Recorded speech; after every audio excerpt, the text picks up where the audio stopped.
Hi all, you are watching a fragment of the countdown program from February 19, 2024. Today is Monday. View all of our programs on the Patreon resource. And thanks to everyone who is becoming our patrons right now.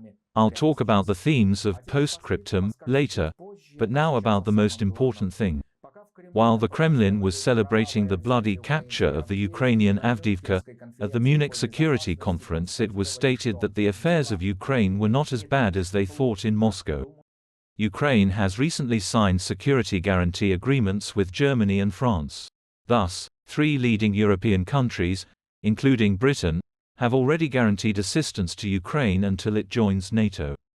Not a bad result, considering the turmoil of the US Congress, which is under the heel of the Trumpist lobby. French Defense Minister Sébastien Lecornu said that France will soon test a new generation of kamikaze drones on Russian soldiers. According to him, this is the common interest of Ukraine and France. The first example concerns the development of a new generation of kamikaze drones, the minister said. This project, which I initiated immediately after my appointment, is now at the experimental stage. Ukraine will be among the first beneficiaries of these drones in the coming weeks, giving us the opportunity to combat test this new generation of equipment. Here our interests coincide, Lecornu concluded.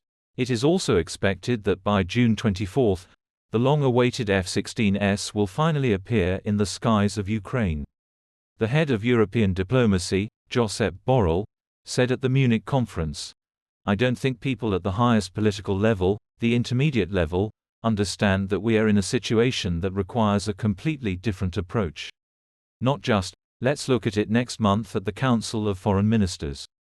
No, in 3 months the situation will already be resolved on the battlefield," he unexpectedly predicted.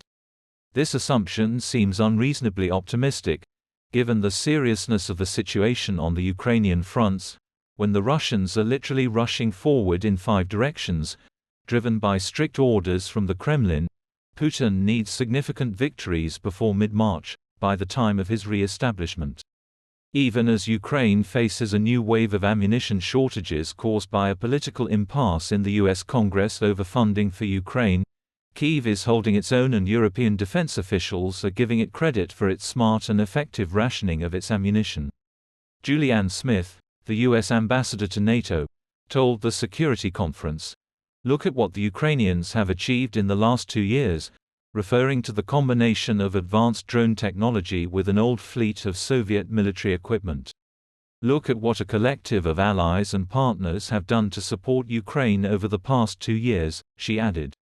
Europe must step up military support for Ukraine, which urgently needs ammunition, Danish Prime Minister Mette Frederiksen said on Sunday, noting that EU countries are providing Ukraine with insufficient aid. "We need to make sure that on Saturday, when this war has been going on for 2 years, Ukraine receives more supplies," Frederiksen said, specifying that she meant ammunition, artillery, long-range missiles, drones and increased support under the coalition to provide Kiev with F-16 fighters. According to the politician, European countries must provide Kiev with what it needs in the short term so that in the long term Ukraine can be welcomed into the EU and NATO. Become our patrons right now and look further in this program. Banks of the United Arab Emirates, following Turkish and Chinese ones, began to close the accounts of Russians. The widow of Alexei Navalny, Yulia Navalnaya, published a video on social networks in which she promised to go into politics in order to achieve a change of power in Russia. Donald Trump ranked last in a new ranking of presidential greatness. Biden is in 14th. The first one is traditionally Abraham Lincoln. Watch in the program, Postscript. The death of Alexei Navalny is a signal for the reformatting of Russia and its turn into totalitarianism. Putin is preparing a cave for war with NATO, burning bridges and crossing out the option of a reset with another leader. Good Russians are no longer needed. The next to be eliminated are those who know too much about the agreement with the system. FBK figures, Benediktov and his company, and not only them. If the chair really swayed under Navalny's curator, FSB General Korolev, Then his place could be taken by General Feoktistov's nominee, who could drown the entire country in blood.